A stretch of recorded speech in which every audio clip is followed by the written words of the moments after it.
Jury trial is set to begin today for a former DJ charged with killing a woman at a Louisville nightclub. Ronnie Oanon is charged with fatally shooting 37-year-old Casmira Nash at Vibes Restaurant and Ultra Lounge over Derby weekend in 2021.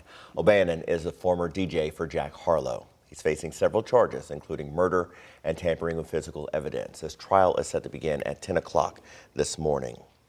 A massive new development project near Cherokee Park is now looking to get funding from Metro government. But people who live nearby are concerned about what that means for their tax dollars. WHAS11's Alex Dieterer reports. It sits on a wedge of just 7 acres at Lexington and Grinstead. The future plans, an 18-story tower with a 10-story tower where Jim Porter's Tavern once drew crowds. Along with it, restaurants, housing, and a grocery store. In a packed room. Look at the tax base that generates.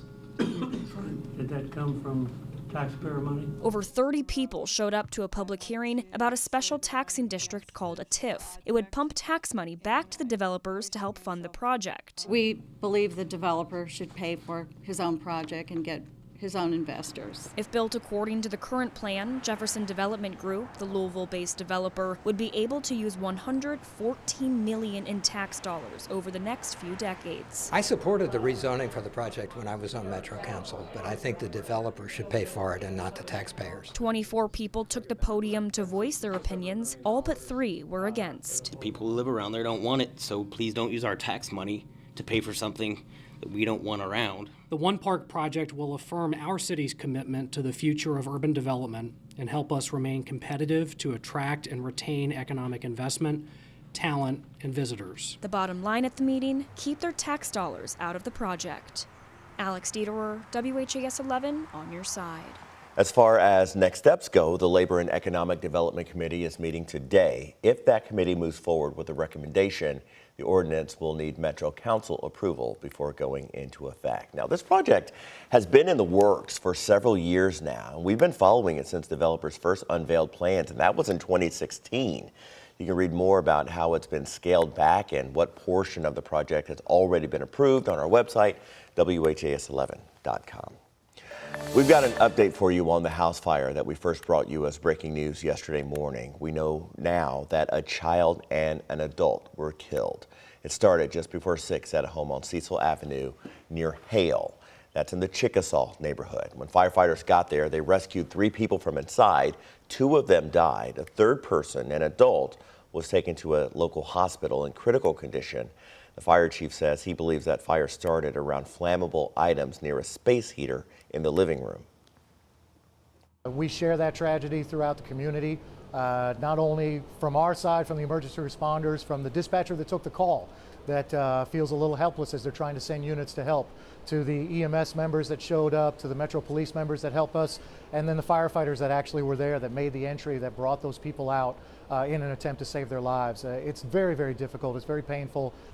The chief says there were other people in the home who were able to get out. We're told that house did have working smoke detectors. The man charged with trying to kill a Metro police officer has pleaded not guilty. A grand jury indicted Dominique Thompson last week in connection to a shooting that injured Officer Brandon Haley. LMPD investigators say on September 7th, Thompson fired shots from inside a home near 38th in Kentucky, hitting Officer Haley in his chest. Thompson appeared in court for the first time yesterday and pleaded not guilty to several charges, including wanton endangerment and assault. He's being held on a $50,000 cash bond. After a week-long strike, baristas at Sunnergos Coffee are back on the job. Yesterday, union members announced they'd reached a tentative agreement with the company. That deal includes raising starting pay to $10, which is up from $8.25 an hour. There are also additional paid days off, including sick time, bereavement, and new child leave, and a just cause protection clause to ensure employees aren't fired on an inconsistent or unfair basis.